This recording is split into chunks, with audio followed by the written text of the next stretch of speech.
আসসালামু আলাইকুম গাইস, সকলে কেমন আছেন? আলহামদুলিল্লাহ, আমি অনেক ভালো আছি। আশা করি আপনারা অনেক ভালো আছেন। তো গাইস, আমার এই প্রথম একটা ব্লগ। আমার নাম সাইফুল ইসলাম। তো আমি কোম্পানি কাজ করি, পাশাপাশি তাবলিগ করি।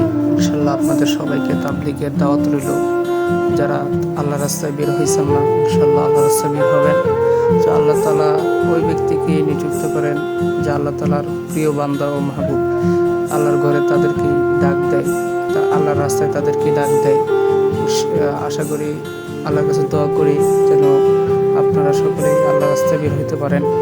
তো এই যে এই সময় বর্তমানে দেখা যায় মোবাইলটা খুললে বাইরে বের হলে কত জিনা কত গুনাহ হয়। তো আপনারা সকলেই গুনাহ থেকে বাঁচার চেষ্টা করবেন। ইনশাল্লাহ আমার জন্য দোয়া করবেন।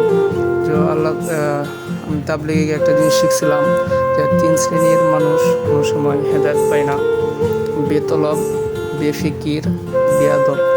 তো ইনশাল্লাহ তলব থাকতে হবে আপনার ভালো হওয়ার, নামাজ পড়ার 5 ওয়াক্ত। ফিকির থাকতে হবে যে না, নামাজ না পড়লে আমার কি হবে, আমি আজকে মারা গেলে আমার কি হবে। তো ইনশাল্লাহ ভাই, আপনারা সকলেই নামাজ পড়ার চেষ্টা করবেন, আমার জন্য দোয়া করবেন। তো আল্লাহ হাফেজ। একটা কথা বলে যাই যে আল্লাহ রাসূল বলছিলেন যে এই শেষ জামানায় আইসা যে এত ফিতনা, এত গুনাহ হবে যে সব থেকে বেশি নারীরা করবে গুনাহ। দেখেন এখনকার নারীরা যে চালচলন। তো ইনশাল্লাহ আপনাদের ঘরে যদি কোনো মেয়ে থাকে তাদেরকে পর্দায় রাখার চেষ্টা করবেন, মা বোনদেরকে। হ্যাঁ, সকলকেই নামাজ পড়ার তাগিদ দিবেন, কারণ নামাজ না পড়লে হবে না ভাই। নামাজ যদি না পড়েন, আপনি নামাজ পড়বেন, আপনার জায়গা থেকে আরেকজন নামাজ পড়বে।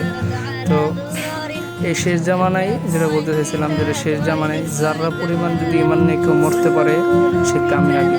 কারণ ভাই দেখেন, মসজিদে থাকা অবস্থা আপনার ইমান থাকবে, মসজিদে বের হবেন, দেখবেন আপনার এই কোনো গুনাহ হয়ে যাইতেছে। মসজিদ থেকে বের হইলেই আপনাদের গুনাহ।